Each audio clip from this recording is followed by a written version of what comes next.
이제 우리가 오늘 하나님 나라의 뿌리 내리다 세 번째 시간을 맞이하게 됩니다.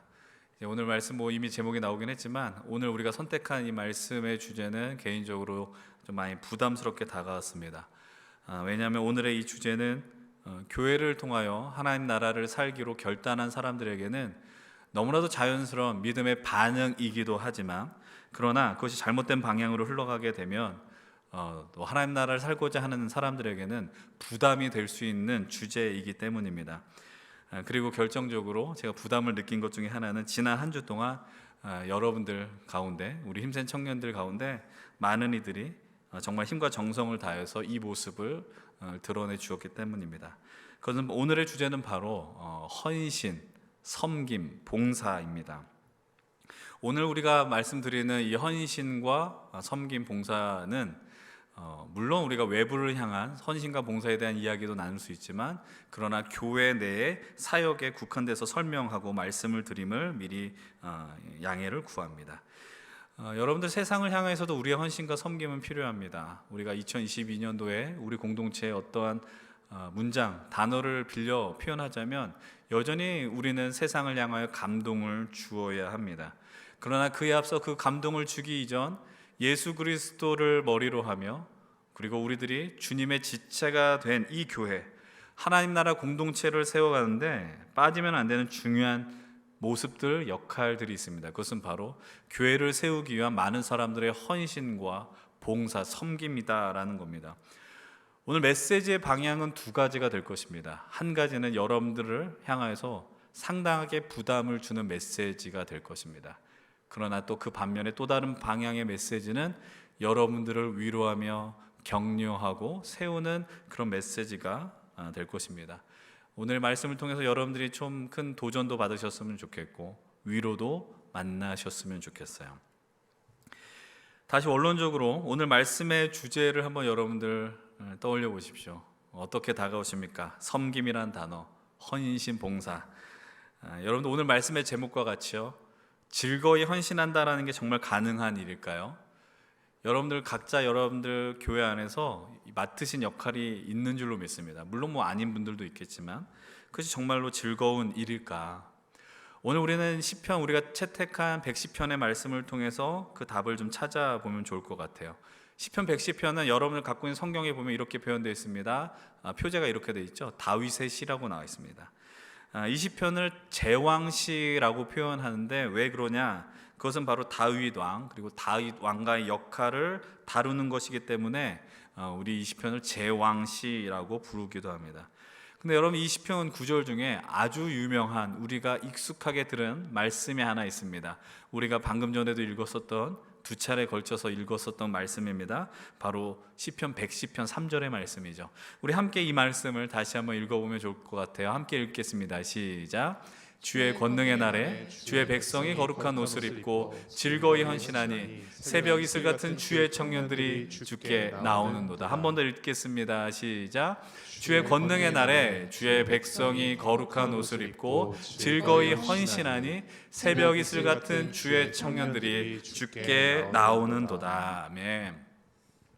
여러분, 이 말씀을 근거로 해서 벌써 23년 전 일이네요. 2000년에 여러분, 소리엘이라는 그 남자 CCM 듀엣이 있었습니다.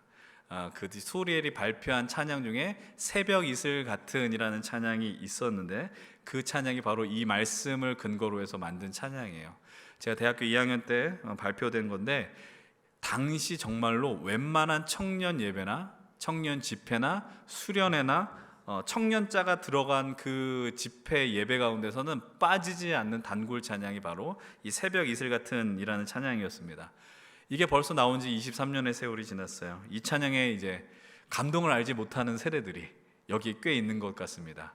제가 몇몇 사람들한테 이 찬양을 아느냐라고 했었더니 되게 이상한 표정으로 그 찬양은 무엇입니까? 라고 제게 쳐다보는 이들이 많이 있었어요.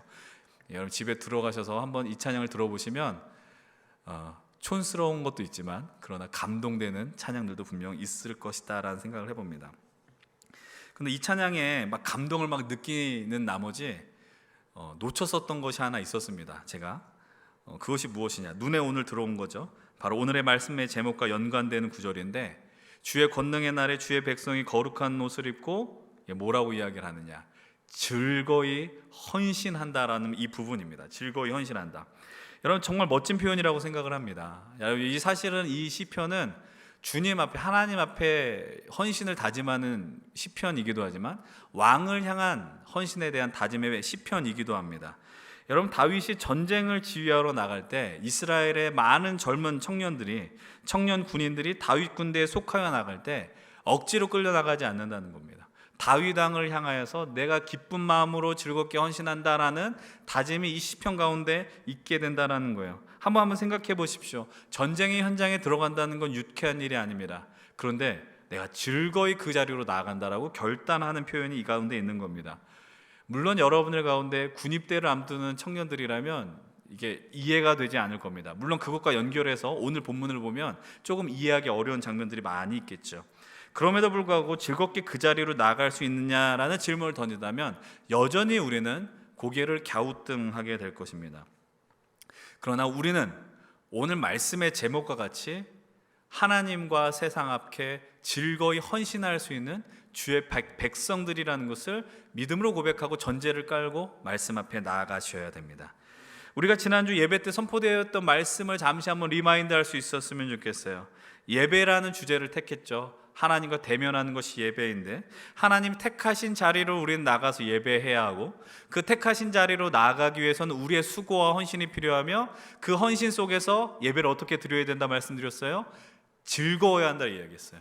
예배는 진실로 즐거워야 합니다.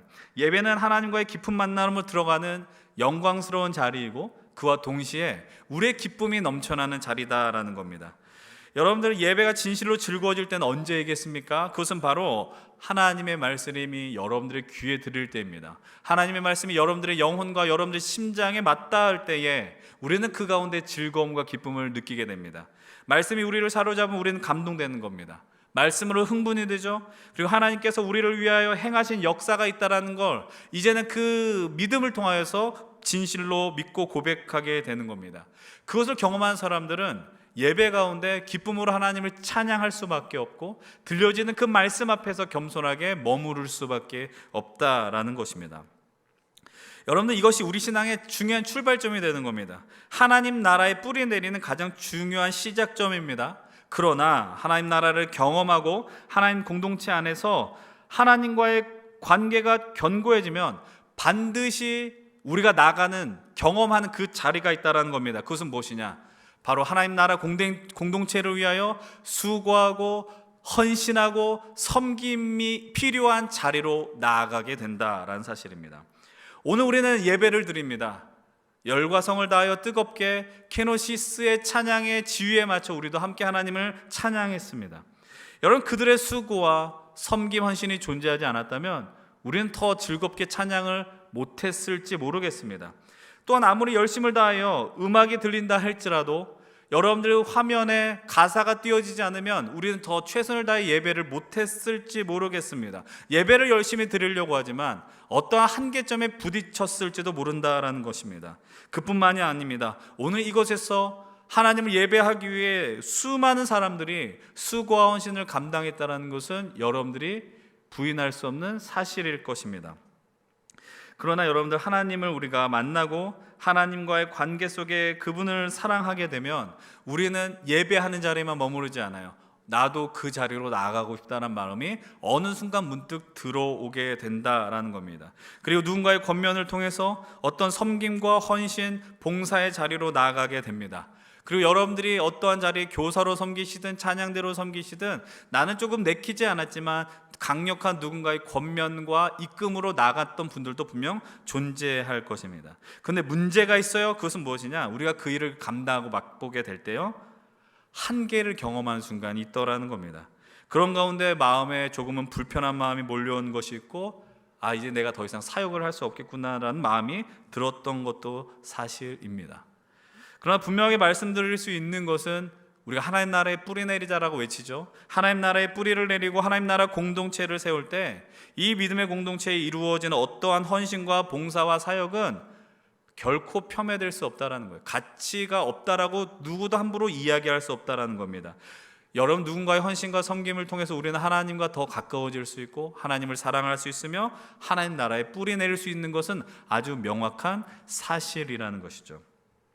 근데 오늘 우리의 시대 속에서 꽤 많은 이들이 이것을 단순히 어떠한 특정한 세대로 규정을 지을 수 없을 정도로 청년들만이 아니라 어른들도 마찬가지입니다.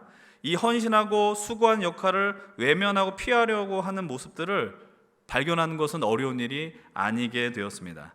그리고 또한 이 놀라운 영광스러운 헌신과 수고를 감당하지만 기쁘다라는 표현보다는 부담된다라는 그 자리로 전락된 지도 오래된 것 같습니다. 이런 그 어려움을 토로한 사람들이 꽤 많이 있고요. 그것은 작은 교회만 그렇지 않습니다. 작은 교회나 큰 교회 어떤 곳이든 어려움을 토로한 사람들은 많이 있습니다. 제가 예전에 섬겼던 교회에서 한 청년이 제게 와서 이렇게 이야기합니다. 목사님, 지금 제가 감당하는 사역이 너무 힘들어서 내려놓고 싶습니다 라고 이야기했습니다. 그때 제가 그 청년을 향해서 말했던 것이 하나 있습니다. 조금은 서운한 이야기일지 모르겠는데 제가 이렇게 이야기했어요. 야, 무슨 봉사, 헌신, 섬김이 무슨 벤치프레스냐, 엮기냐 이렇게 이야기했습니다. 맨날 들었다 놨다 하냐, 맨날 내려놓는데요. 하는 말이 내려놓는다는 말밖에 하지 않는다는 겁니다. 이제 물론 그렇게 말하는 이들 대부분이 그 일이 과중하다라는 것 아니겠어요? 근데 그때 제가 그렇게 말을 할 수 있었던 이유 중에 하나는 솔직히 과중하지 않았거든요. 그냥 이것은 오해 없이 들으셨으면 좋겠어요. 남들 하는 거 다 한다가 아니라 그렇게 많이 헌신하거나 열정을 다해서 섬기지 않았다라는 겁니다. 그럼에도 불구하고 사람들은 이야기합니다. 내려놓고 싶습니다 라고 이야기를 하더라고요. 여러분들 기억하실지 모르겠는데 제가 지난 여름 수련회 때 많은 청년들이 우리가 수련을 통해서 은혜 받았고 기뻐했어요. 그러나 제가 어떠한 발언 한 가지로 많은 청년들의 야유를 받았었던 것이 있었습니다. 그것이 무엇이냐면 바로 이 발언이에요. 여러분들의 헌신은 헌신도 아닙니다 라는 발언이었어요. 이 발언을 액면 그대로 받아들이면 저는 상당히 개념 없는 목사입니다. 나쁜 목사죠. 어떻게 그렇게 하면 그런 말을 할 수 있어요? 근데 이 표현에 대한 전제가 있었습니다. 그 표현에 대한 전제는 무엇이냐? 그것은 바로 여러분들의 앞세대, 믿음의 선배, 앞선 세대들의 그 보여주었던 헌신과 섬김의 모습을 생각을 해보면 여러분들의 헌신은 헌신도 아니라는 말씀을 드렸다라는 거예요. 뒷말만 들으면 상당히 문제가 있다라고 판단할 수 있지만 그 전제를 갖고 제가 생각을 해보면 틀린 말이 아니다라고 지금도 생각을 하고 있습니다. 여러분, 오늘날 한국교회가 세워지기까지 얼마나 많은 성도님들, 믿음의 선조들의 헌신과 수고와 섬김이 있었는지 모릅니다. 멀리 갈 것도 아닙니다. 여러분, 오늘 우리는 이렇게 아름다운 예배당에서 하나님을 예배하고 있습니다. 이 예배당이 아마 2004년, 5년에 건축된 것으로 알고 있습니다. 여러분, 이 건축 예배당이 올라가는 과정 속에서 많은 성도님들의 기도가 있었습니다. 헌금이 있었고 헌신이 있었고 땀이 있었고 눈물이 있었습니다. 그들이 건물을 지어주고 하나님 앞에 나가는 사람들과 모든 것이 완성되고 들어온 오늘 이곳에 예배하는 우리들이 연신교회를 바라볼 때 동일한 마음을 갖는다는 건 거의 불가능한 일인지 모르겠어요. 여러분, 지금 상황 속에서 우리의 어떤 육체적 수고와 물질적 수고가 들어간다 할지라도 그 전에 20년 전에 아니 50년 전부터 연신교회가 세워지면서 오늘까지 오게 하는 그 수많은 헌신을 했었던 우리 권사님들, 우리 집사님들의 모습과 비교해서 우리가 더 열정을 갖고 했다라고 표현할 수 있을까요? 그렇게 대답하기는 아마 어려울 것 같아요. 그러나 그럼에도 불구하고 과거에 비해서 우리의 헌신이 조금 줄었다고 해서 그 일에 가치가 없다라고 말씀을 드릴 수는 없어요. 그런데 그럼에도 불구하고 우리의 사역과 헌신의 자리에서 우리가 쉽게 지치는 이유는 과연 무엇일까요? 오늘 말씀의 제목과 같이 우리가 즐겁게 헌신하는 게 힘든 이유는 무엇일까요? 첫 번째는 바로 이것입니다. 우리가 교만하기 때문입니다. 여러분, 이 말의 의미는 무엇일까요? 여러분, 우리는 바알과 아세라 선지자 850대 1의 갈멜산 전투에서 대승을 거두었던 엘리야 선지자를 기억하실 것입니다. 엘리야가 대승을 거둔 다음에 아주 깊은 낙심과 절망의 자리로 빠지게 됩니다. 왜냐하면은 아합의 아내인 이세벨이 자신을 죽이러 온다라는 그 이야기를 들었기 때문이에요. 그리고 도망치는 것이죠. 도망치다 보니 지쳤습니다. 그래서 하나님을 향해서 뭐라고 이야기하냐? 하나님, 저를 죽여주십시오라고 이야기하는 거예요. 정말 쉬운 기도가 아닙니다. 성경을 뒤져봐도요, 하나님 나 죽여주세요라고 기도한 사람 딱 2사람뿐이 없어요. 엘리야, 요나 외엔 없다라는 거죠. 여러분, 그런데 왜 이런 이야기를 했을까? 엘리야가 그렇게 이야기할 수 있는 진짜 속내, 그 마음이 뭔지 아세요? 여러분, 열왕기상 19장 14절은 이렇게 이야기를 해요. 함께 14절의 말씀 읽겠습니다. 시작. 그가 대답하되 내가 만군의 하나님이 여호와께 열심히 유별하오니 이는 이스라엘 자손이 주의 언약을 버리고 주의 제단을 헐며 칼로 주의 선지자들을 죽였음이오며 오직 나만 남았거늘 그들이 내 생명을 찾아 빼앗으려 하나이다매. 진실로 엘리야는 열심을 다해서 하나님을 섬겼습니다. 이전 개역 한글 번역은 뭐라고 표현되었냐? 내 열심이 특심이었다라고 표현했어요. 특별한 열심이라고 표현할 정도로 누구도 부인할 수 없었습니다. 그런데 당시에 많은 하나님의 선지자들이 죽었습니다. 악한 왕으로 인해서 고통받았습니다. 그리고 그런 가운데 엘리야 마음 가운데 어떠한 마음이 생기게 되었느냐? 이거죠. 나밖에 없다라는 겁니다. 하나님 나라를 위해서 일할 수 있는 사람이 이제 나밖에 없다. 하나님의 영광을 위해서 일할 수 있는 사람은 나밖에 없다는 마음이 들어가는 거예요. 이 우상이 난무하고 하나님을 대적하는 이 현실 속에서 나와 함께 나갈 사람은 없다라는 마음이 들었다라는 겁니다. 그래서 하나님 앞에 투정하는 겁니다. 근데 하나님은요, 엘리야의 이 투정에 절대 반응하지 않습니다. 오히려 어떻게 하시는지 아세요? 더 사명을 주세요. 네가 할 일은 이런 거야.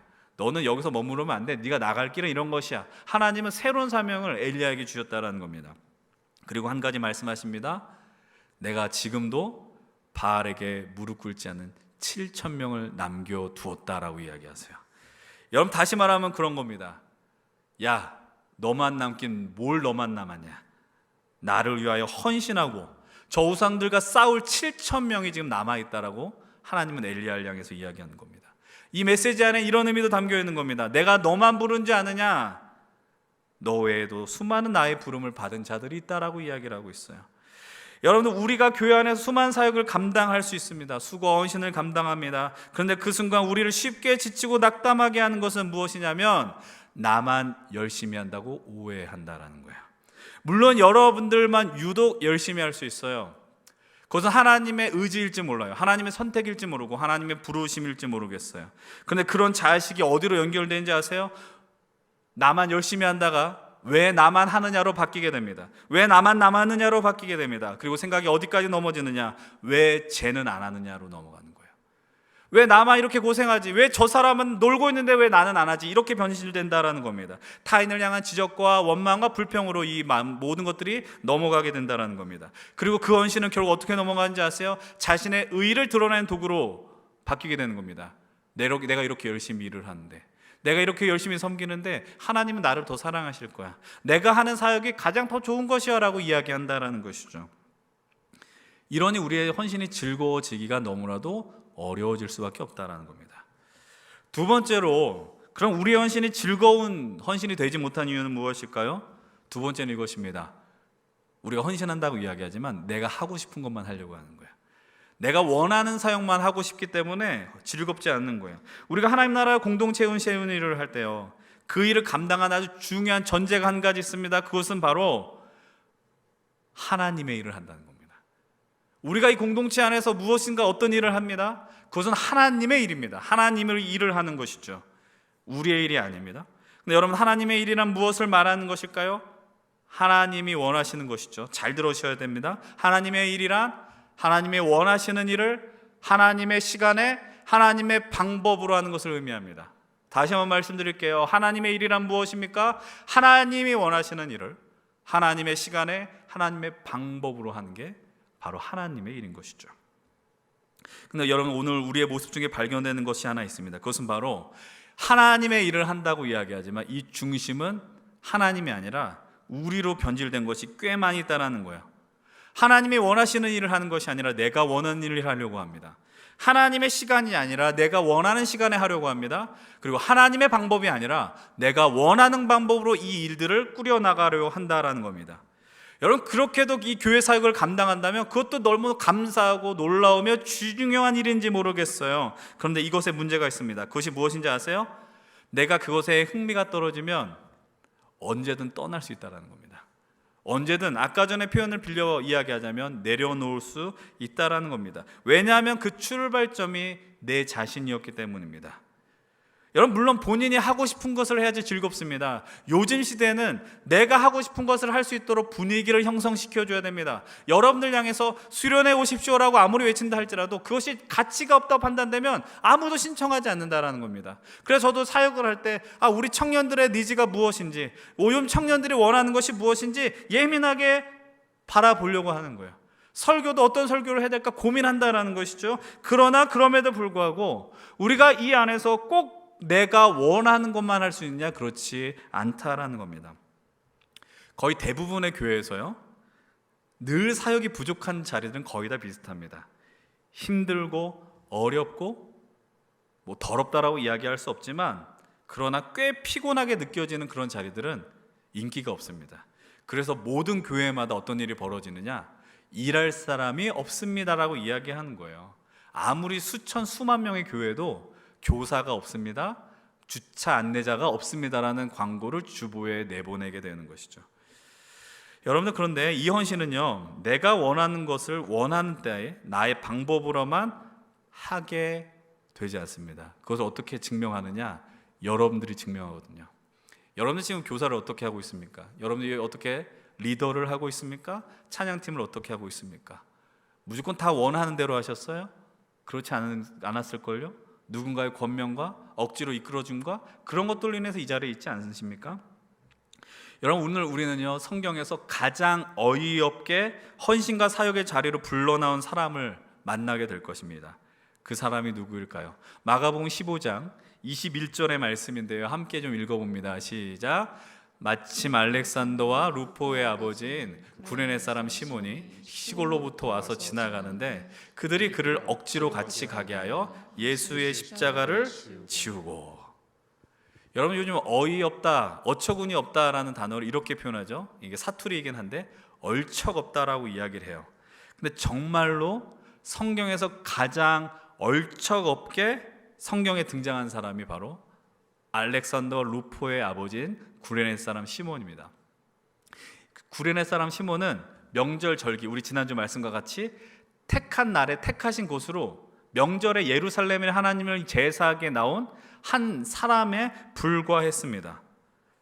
근데 갑자기 로마 병정이 그를 붙들고 억지로 끌어서 십자가를 짊어지게 했어요. 교회 안에서 이런 일들이 가끔씩 벌어지더라고요. 이런 헌신과 사역과 섬김, 억지로 지는 경우들이 존재합니다. 억지로 하게 되면 어떤 일들이 벌어지는지 아세요? 원망과 불평이 일어나요. 화가 나요. 이걸 나한테 왜? 왜 나에게? 이런 질문이 나오더라라는 거예요. 목사인 저도 그런데 여러분들 어떠시겠어요? 여러분, 아무리 교회 일이라 할지라도요, 제가 맡은 어떠한 사역이 아닌데 갑자기 뭔가 오면은 기분이 상당히 좋지 않더라고요. 여러분들도 그런 경험을 하지 않습니까? 저는 우리 교회가 그러지 않길 바라지만 많은 교회에서 사람이 없다라고 이야기해요. 그래서 매년 연말이 되면 목사님들이 많이 비굴해집니다. 그리고 저도 전화를 걸고 제 전화를 안 받는 청년들이 등장하고 옆 사람을 통해서 연락을 하고 그러면서 평소에 짓지 않는 미소를 짓고 난 너를 정말로 사랑한다라는 그 눈빛으로 여러분들 제가 쳐다보죠. 진실로 사랑하지만 그때는 더 사랑하게 됩니다. 그런데 그런 가운데서 이런 표현이 있어요. 네가 안 하면 누가 하냐? 네가 안 하면 누가 하냐? 억지로 그 사역에 불리어짐을 당하는 사람들이 있어요. 여러분, 어이없게 십자가를 짊어졌던 구레네 사람 시몬이 있습니다. 근데 그 사람이 어떻게 되었을까? 시몬이 원래부터 예수님을 믿었다라는 장면은 성경에서 등장하지 않아요. 그런데 분명한 사실 하나는 있어요. 그가 알렉산더와 루포의 아버지라는 것은 분명한 사실입니다. 여러분들, 근데 이 루포가 성경에 또 등장하더라고요. 어디에 등장하는지 아십니까? 로마서 16장 13절. 바울이 로마서를 정리하면서 로마 교회 많은 성도들에게 인사를 할 때 이렇게 인사를 합니다. 함께 좀 읽어봅니다. 주 안에서 택하심을 입은 루포와 그의 어머니에게 문안하라. 그의 어머니는 곧 내 어머니이니라. 주 안에서 택하심을 입은 루포와 그의 어머니. 이 루포가 누구냐? 바로 마가복음에 등장한 루포와 동일한 인물입니다. 다시 말해 구레네 사람 시몬이 억지로 짊어진 십자가가 어떤 역사를 이뤘을까요? 그의 가정에 하나님 나라의 복음의 씨앗이 뿌려졌어요. 그로 인하여서 시몬이 예수님을 믿게 되었고, 시몬의 아내도 예수님을 알게 되었고, 시몬의 아들 알렉산더와 루포가 하나님을 영접하며 하나님 나라를 살아가는, 심지어 그 위대한 바울 사도에게 인사를 받는 초대교회 리더가 되었다는 사실입니다. 저는 여러분들이 기왕 하나님께 나아가드린 헌신과 사역을 감당하게 된다면 그 주도권을 여러분들이 갖지 않기를 부탁을 드립니다. 다시 말씀드리지만 이 일은 하나님의 일입니다. 하나님의 일을 인정한다면 하나님께 주도권을 내어드리십시오. 그분께 주도권을 내어드릴 때 그러면 우리가 느껴지는 건 무엇이냐? 십자가처럼 느껴져요. 하나님, 내가 원하지 않았거든요. 하나님, 내가 이거 힘들거든요. 근데 그것으로 인해서 구레네 사람 시몬이 경험했던 영광스러운 일들이 여러분들의 인생 속에 벌어질지 누가 알겠습니까? 저는 여러분들께 이렇게 이야기하지 않습니다. 여러분들이 헌신하면 축복받습니다. 솔직한 이야기는 아닌 것 같아요. 교회 일을 열심히 해도 그 축복이라는 건 어떻게 보면 우리가 원하는 축복이겠죠. 돈을 많이 벌고 좀 우리가 잘 살게 되는. 근데 여러분 열심히 헌신해도 그런 일이 벌어지지 않을지 몰라요. 그러나 분명한 것은 예수 그리스도 안에 하나님 나라의 뿌리를 깊이 내리는 영광스러운 일들이 억지로 진 십자가를 통해서도 이루어질 수 있다라는 사실입니다. 이제 다시 한번 조금 원론적인 이야기로 돌아가서 다음 주제로 말씀을 나누려고 해요. 그러면 우리가 이렇게 섬겨야 하는 이유는 무엇일까요?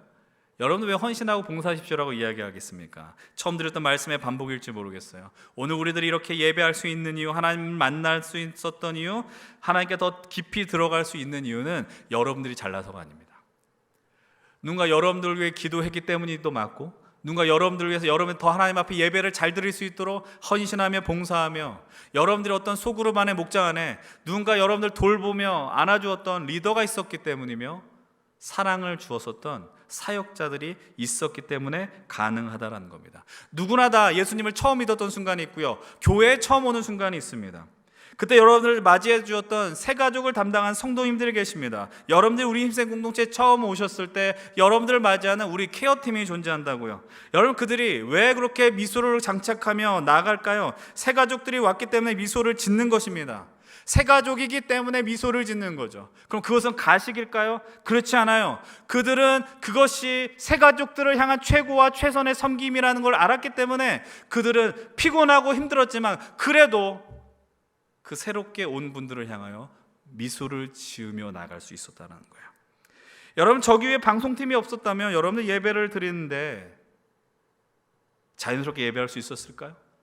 예배를 안내하는 사람들이 여러분들에게 주보를 나눠주지 않았다면, 문을 열어주지 않았다면, 불을 끄는 일을 하지 않았더라면 우리가 더 아름다운 예배를 드릴 수 있었을까요? 여러분, 수련회를 앞두는데 회장단이 없었더라면 우리는 프로그램이 없고 예배만 드리는 교회니 봉사할 필요 없고 섬김이 필요 없고 이렇게 할 수 있을까요? 이 말은 성립이 되지 않죠. 예배만 드리면 된다고요? 아니요. 예배를 드리기 위해서 이 주보를 만든 사람이 있고 자막을 만든 사람이 있어야 되고 찬양을 연습하는 사람이 필요하더라라는 거예요. 그들의 수고 헌신이 있었어요. 여러분, 그래서 은혜 받으셨지 않습니까? 하나님 앞에 좀 더 나가지 않으셨습니까? 하나님을 더 많이 사랑하지 않으셨습니까? 그리고 그것을 하나님 나라에 더 깊은 뿌리를 내리지 않았습니까? 그렇다면 여러분들에게 권면하고 부탁드리고 싶은 건 이거예요. 여러분들도 반드시 하나님 나라 공동체를 세우는 섬김과 사역과 헌신의 자리로 나오시기를 부탁을 드립니다. 그런데 그럼에도 불구하고 우리의 헌신에 즐거움이 없는 이유는 무엇일까요? 왜 기쁨으로 사역하지 못할까요? 이유는 아주 분명합니다. 은혜가 없기 때문입니다. 은혜 받지 않았기 때문이에요. 여러분, 이 사역을 우리는 하나님의 일이라고 정의를 내렸습니다. 하나님의 일이라고 우리가 해야 하는 일은 과연 무엇일까? 우리의 힘으로 할 수 없다는 거 너무나도 잘 알고 계시죠? 하나님이 공급하는 힘으로 해야 됩니다. 베드로전서 4장 11절은 이렇게 이야기를 합니다. 우리 함께 하나님의 말씀을 한 목소리로 읽겠습니다. 만일 누가 말하려면 하나님의 말씀을 하는 것 같이 하고, 누가 봉사하려면 하나님이 공급하시는 힘으로 하는 것 같이 하라. 이는 범사에 예수 그리스도로 말미암아 하나님이 영광을 그에 받으시게 하려 함이니 그에게 영광과 권능이 세세에 무궁하도록 있느니라. 아멘. 누가 말하려면 하나님의 말씀을 하는 것 같이 하고요. 그리고 봉사하려면 어떻게 하라고요? 하나님이 공급하시는 힘으로 해라라고 이야기합니다. 하나님의 일을 한다면 하나님이 주신 힘을 반드시 공급받아야 돼요. 어디서 받으시겠어요? 예배입니다. 말씀 아니겠어요? 여러분들 주일 아침부터 사역하고 계십니까? 여러분 아침부터 교사를 하십니까? 찬양대를 하십니까? 너무 부지런하게 하니까 피곤하잖아요. 지금 이 시간이. 이 시간 너무나도 피곤할 때거든요. 그래 너무 귀하더라고요. 여러분들 예배 드리는데. 여러분들 공부도 하셔야 되고요. 직장 생활도 하셔야 되고요. 아르바이트도 하셔야 돼요. 근데 봉사를 잘 감당하고 싶으십니까? 그리고 여러분 예배를 잘 드리길 원하십니까? 그렇다면 여러분 예배를 잘 드리려면 해야 될 일 있죠.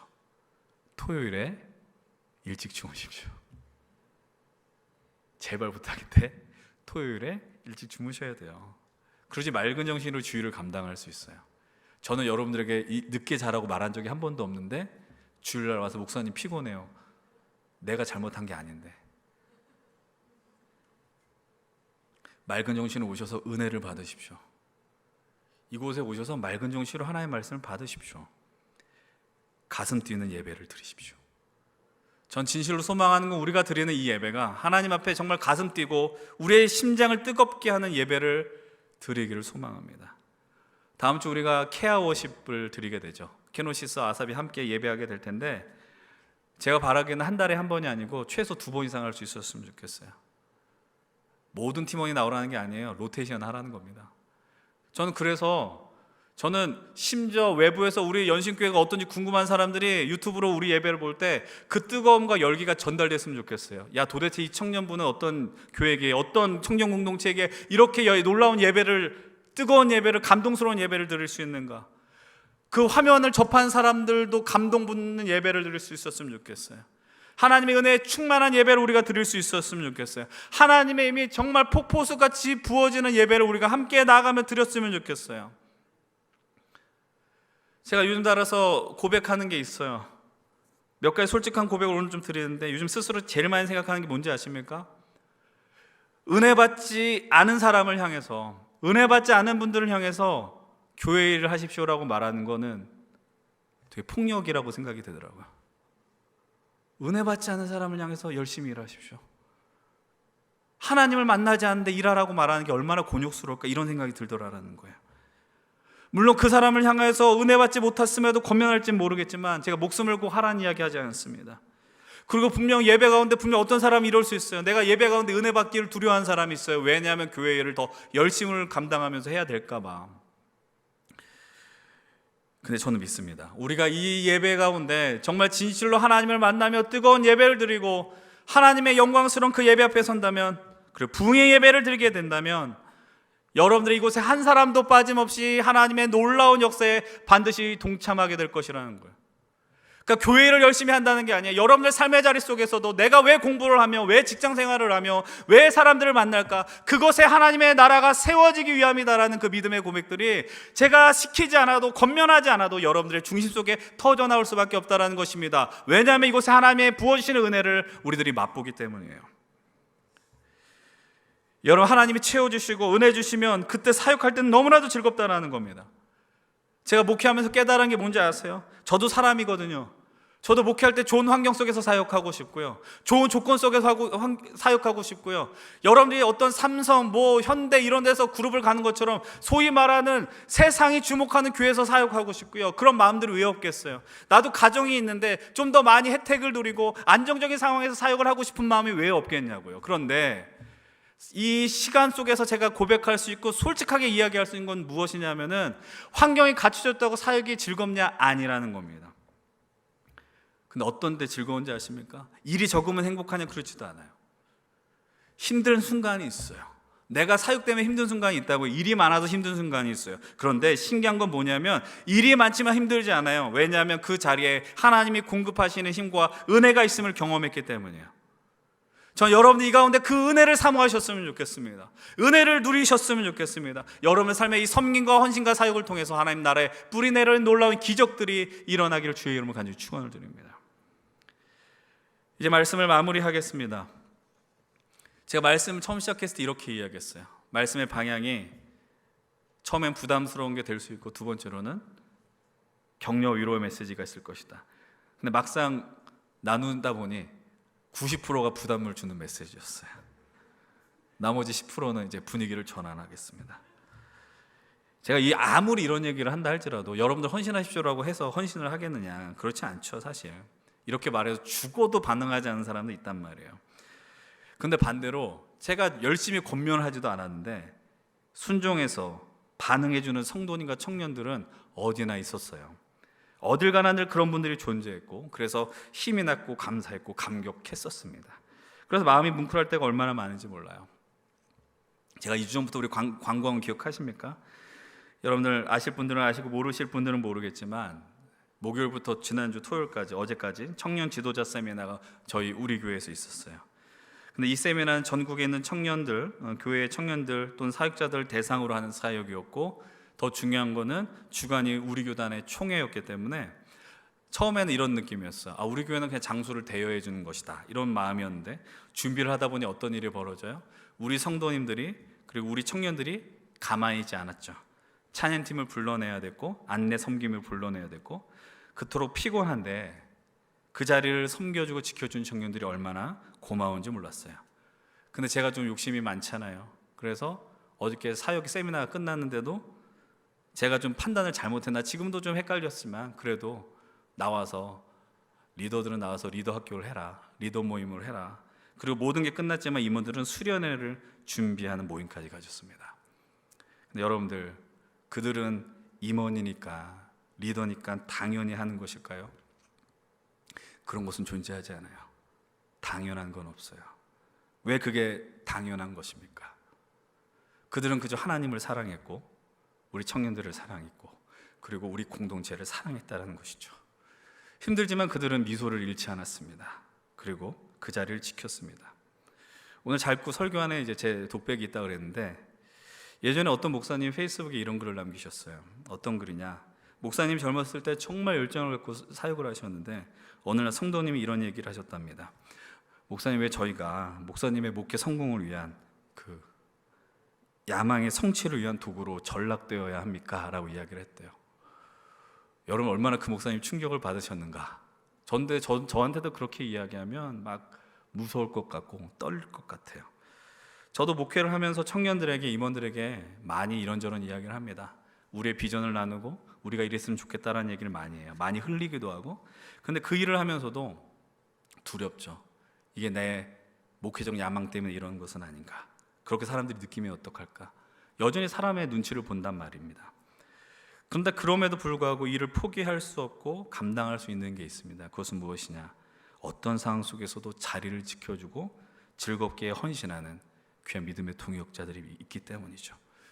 그래서 이 자리를 빌려서 감히 말씀을 드리는 것은 함께 해주신 우리 믿음의 동역자들과 청년들에게 감사의 말씀을 드린다는 겁니다. 제가 한 번도 여러분들의 헌신이 당연하다고 느낀 적이 한 차례도 없습니다. 여러분들은 너무 가치 있고 아름다운 일을 감당하고 있기 때문이죠. 그러나 그 인사를 받고 여러분 거기에만 머무르라고 요청드리지 않습니다. 여러분들 지금 귀한 헌신의 자리에 있으십니까? 교회 일만이 헌신이다라고 말씀드리지 않겠지만 누군가 있어야 하는 자리를 여러분들이 지키고 있으십니까? 그러면 누구보다 더 열심히 은혜를 받으십시오. 하나님 마음을 알고자 애쓰시고 헌신하는 여러분들이 되시기를 진심으로 축복합니다. 그리고 아직도 영광스러운 헌신과 섬김과 봉사의 자리에 주저하고 있습니까? 이제 섬김을 받을 때만이 아니라 섬김을 해야 하는 시간이 여러분들에게 왔을지 모르겠어요. 지금 이 부분에 대부분의 예배자들이 청년들입니다. 여러분들은 여러분들 인생 속에 황금기를 보내고 있어요. 물론 다가온 시간들도 아름다울 것입니다.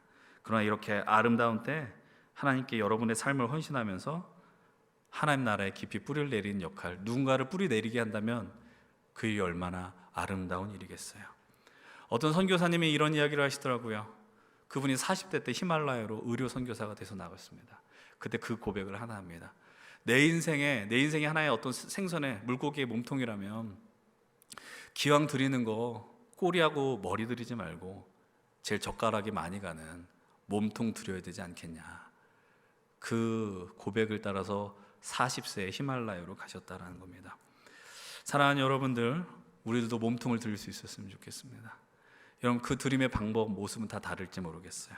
그러나 여러분들로 인해서 여러분들의 그 헌신을 통해서 많은 사람들이 하나님께 뿌리내리는 놀라운 기적과 같은 역사들이 일어날 수 있었으면 좋겠습니다.